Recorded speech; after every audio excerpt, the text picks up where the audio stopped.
Hello दोस्तों, step towards stock market YouTube channel पे आप सभी का स्वागत है। तो दोस्तों, आज के इस वीडियो में हम मल्टीपल शेयर की लेटेस्ट अपडेट और लेटेस्ट न्यूज़ के बारे में बात करने वाले हैं। तो चलो वीडियो स्टार्ट करते हैं। तो सबसे पहले बात करेंगे एवरेडी इंडस्ट्रीज इंडिया लिमिटेड के बारे में। तो दोस्तों, इस कंपनी ने जम्मू में 200 करोड़ रुपए की इन्वेस्टमेंट के साथ बैटरी प्लांट कमीशन किया है। लोकल प्रोडक्शन बढ़ाने के चलते और इसी शानदार अपडेट के चलते एवरेडी इंडस्ट्रीज इंडिया लिमिटेड ये जबरदस्त कंपनी फोकस में आ चुकी है। अब बात करते हैं Oracle financial services software limited के बारे में। तो दोस्तों, कंपनी ने 270 रुपये पर इक्विटी शेयर का इंटरिम डिविडेंड अनाउंस किया है और इंटरिम डिविडेंड को देने के लिए कंपनी ने रिकॉर्ड डेट फिक्स की है 7 मई 2026। और इतना ही नहीं तो कंपनी ने Q4 के नंबर भी डिस्क्लोज किए हैं। अगर हमने कंसोलिडेटेड नंबर देखे तो कंपनी की sales year on year basis और क्वार्टर ऑन क्वार्टर बेसिस पे बढ़कर 2065 करोड़ रुपए आई है। और जो कंपनी का नेट प्रॉफिट है वो ईयर ऑन ईयर बेसिस पे और क्वार्टर ऑन क्वार्टर बेसिस पे बढ़कर 842 करोड़ रुपए आया है। और इसी शानदार अपडेट के चलते Oracle financial services software limited ये कंपनी फोकस में आ चुकी है। अब बात करते हैं टाटा कम्युनिकेशंस लिमिटेड के बारे में। तो दोस्तों, कंपनी ने 17 रुपये 50 पैसे पर इक्विटी शेयर का डिविडेंड अनाउंस किया है।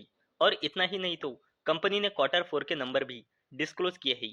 अगर हमने कंसोलिडेटेड नंबर देखे तो कंपनी की sales year on year basis और क्वार्टर ऑन क्वार्टर बेसिस पे बढ़कर 6,554 करोड़ रुपए आई है। और जो इस कंपनी का नेट प्रॉफिट है वो ईयर ऑन ईयर बेसिस और क्वार्टर ऑन क्वार्टर बेसिस पे घटकर करीब 260 करोड़ रुपए आया है। और इसी शानदार अपडेट के चलते टाटा कम्युनिकेशंस लिमिटेड ये कंपनी फोकस में आ चुकी है। अब बात करते हैं अमरा राजा एनर्जी एंड मोबिलिटी लिमिटेड के बारे में। तो दोस्तों, अमरा राजा इस कंपनी का प्लान है 2027 में ईवी सेल्स का बल्क प्रोडक्शन शुरू करने का। और इसी शानदार अपडेट के चलते अमरा राजा एनर्जी एंड मोबिलिटी लिमिटेड ये जबरदस्त कंपनी फोकस में आ चुकी है। अब बात करते हैं JSW ग्रुप के दिग्गज कंपनी JSW स्टील लिमिटेड के बारे में। तो दोस्तों, JSW स्टील लिमिटेड ये company joint venture agreement sign करने वाली है जापान के JFE स्टील इस कंपनी के साथ 24 अप्रैल 2026 को ओडिशा प्लांट एक्सपेंशन के चलती और इसके चलती इन्वेस्टमेंट होने वाला है लगभग 32,000 करोड़ रुपए का। और इसी शानदार अपडेट के चलती JSW स्टील लिमिटेड ये कंपनी फोकस में आ चुकी है।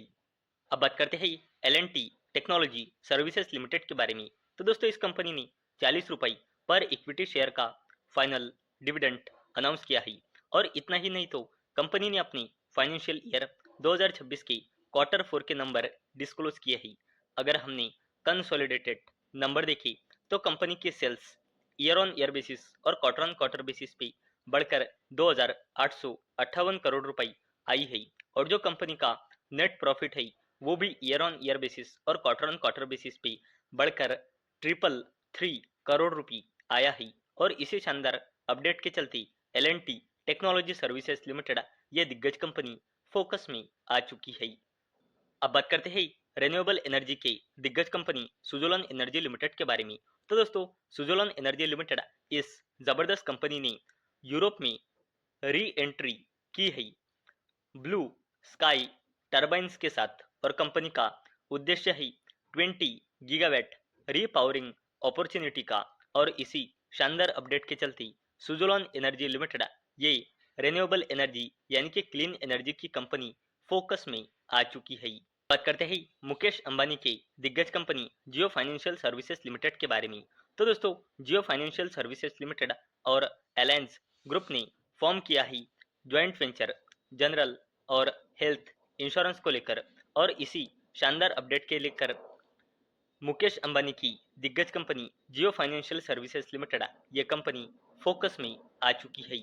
अब बात करते हैं अडानी ग्रुप के दिग्गज company Adani green energy limited के बारे में। तो दोस्तों, अडानी ग्रीन एनर्जी लिमिटेड के Holi own step down subsidiary company Adani green energy 26 ए लिमिटेड ने गुजरात के खावड़ा यहाँ पे 292 मेगावाट कैपेसिटी का सोलर पावर प्रोजेक्ट ऑपरेशनलाइज किया है और इस प्रोजेक्ट्स के कमिश्निंग के बाद अडानी ग्रीन एनर्जी लिमिटेड की total operational renewable generation capacity बढ़कर हो चुकी है 19,585.8 मेगावाट यानी कि 19.58 गीगावाट।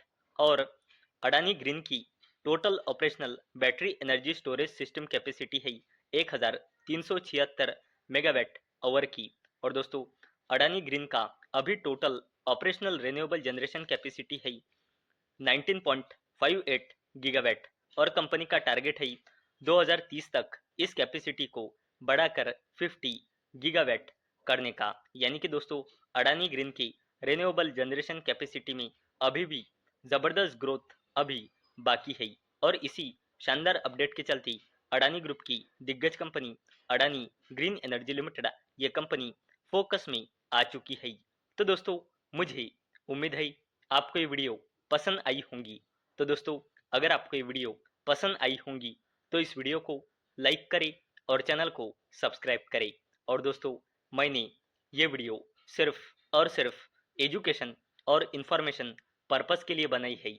मेरी ओर से कोई भी रिकमेंडेशन नहीं है कि आप इन स्टॉक्स को बाय करें, सेल करें या फिर होल्ड करें। तो चलो मिलते हैं अगले वीडियो में, तब तक के लिए टाटा बाय बाय।